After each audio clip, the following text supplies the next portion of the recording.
বন্ধুরা, আজকে আমি তোমাদের এমন একটা গল্প বলতে চলেছি যেখানে ভালোবাসা, প্রতারণা আর প্রতিশোধ সবকিছু একসাথে দেখতে পাওয়া যাবে। গল্পের শুরুতেই আমরা দেখতে পাই এক ধনী ও চালাক লোক বিক্রমকে।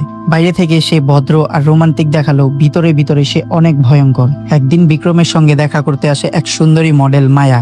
মায়াকে দেখেই বিক্রম তার উপরে ইমপ্রেস করার চেষ্টা শুরু করে। সে বলে যে মায়ার সৌন্দর্য তাকে পাগল করে দিয়েছে এবং সে চাইলে মায়াকে দেশের সবচেয়ে বড় মডেল বানিয়ে দিতে পারে। কিন্তু মায়াও কম চালাক না। সে বুঝতে পারে বিক্রম মেয়েদের ফাঁদে ফেলে নিজের স্বার্থ হাসিল করে। কথা বলতে বলতে মায়া হঠাৎ বিক্রমের মৃত স্ত্রী মীরার কথা তোলে।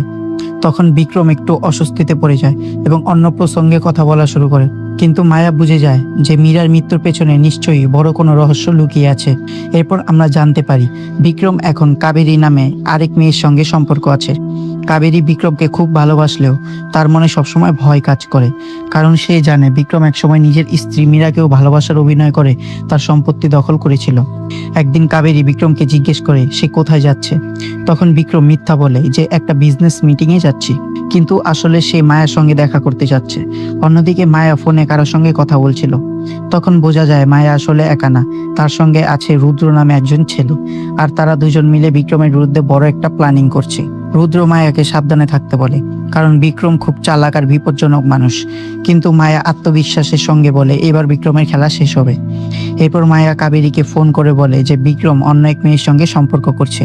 প্রথমে কাবেরী বিশ্বাস না করলেও পরে সে নিজের সত্যিটা দেখার জন্য মায়ের বাড়িতে চলে আসে। ওদিকে বিক্রম আর মায়া একসাথে বসে কথা বলছিল। বিক্রম মায়াকে নানা স্বপ্ন দেখাতে থাকে। সে বলে খুব তাড়াতাড়ি মায়া দেশের 1 নম্বর মডেল হবে, এমনকি সে মায়াকে সিনেমাতেও সুযোগ করে দিবে। কিন্তু মায়া বিক্রমকে প্রশ্ন করে যদি সে সত্যি তাকে ভালোবাসে তাহলে এখনো কাবেরী কেন তার জীবনে আছে। তখন বিক্রম বলে কাবেরী এখন তার কাছে কোনো মূল্যই রাখে না, সে শুধু মায়াকেই চায়। ঠিক তখনই সেখানে চলে আসে কাবেরী, আর বিক্রমকে অন্য মেয়ের সঙ্গে দেখে সে প্রচন্ড রেগে যায়। শুরু হয়ে যায় ভয়ঙ্কর ঝগড়া। কাবেরী মায়াকে মারতে যায়, আর সেই সুযোগে বিক্রম আসল রূপ দেখাতে শুরু করে। সে কাবেরীকে বলে যে যদি দরকার হয় তাহলে তাকেও মেরে ফেলতে পারে। এই কথা শুনে কাবেরী পুরো শক খেয়ে যায়, কারণ সে বুঝতে পারে বিক্রম কখনোই কাউকে সত্যি ভালোবাসেনি। হঠাৎ পুরো পরিস্থিতি বদলে যায়। মায়া তখন নিজের আসল পরিচয় প্রকাশ করে। সে আসলে মায়া না, সে হলো মীরা।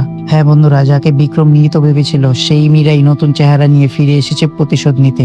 মীরা জানায় সেদিন বিক্রম তাকে মারার চেষ্টা করেছিল শুধুমাত্র তার সম্পত্তির জন্য, কিন্তু ভাগ্যক্রমে সে বেঁচে যায়। এরপর রুদ্র তাকে সাহায্য করে, তার প্লাস্টিক সার্জারি করায় এবং নতুন পরিচয় ফিরে আনে। মীরা বলে আজ সে বিক্রমকে ঠিক সেই কষ্টটাই দিতে চায় যেটা একসময় বিক্রম তাকে দিয়েছিল। এরপর মীরা বিক্রমকে একটা ভিডিও দেখায়। সেখানে স্পষ্ট দেখা যায় বিক্রম কাবেরীকে মারার চেষ্টা করছে। আসলে পুরো ঘটনাটা আগে থেকেই প্ল্যান করা ছিল। মীরা সবকিছু রেকর্ড করে রেখেছিল। বিক্রম তখন বুঝতে পারে সে পুরোপুরি ফেঁসে গেছে, কিন্তু তারপরে সে পালানোর চেষ্টা করে। সে বলে তার বিরুদ্ধে কোনো প্রমাণ নেই। ঠিক তখনই সেখানে পুলিশ এসে হাজির হয়। পুলিশ বিক্রমকে গ্রেপ্তার করে নেয়। শেষে মীরা বলে যেমন করবেন তেমনই তো হবে ফল। যে মানুষ অন্যের জীবন নষ্ট করে নিজের সুখ খুঁজতে চায় একদিন তারও একই পরিণতি হয়। তো বন্ধুরা, এই ছিল আজকের গল্প। যদি ভিডিওটা ভালো লাগে তাহলে ভিডিওতে অবশ্যই একটা লাইক দাও, চ্যানেলটিকে সাবস্ক্রাইব করো আর কমেন্ট করে জানাও তোমাদের কেমন লেগেছে।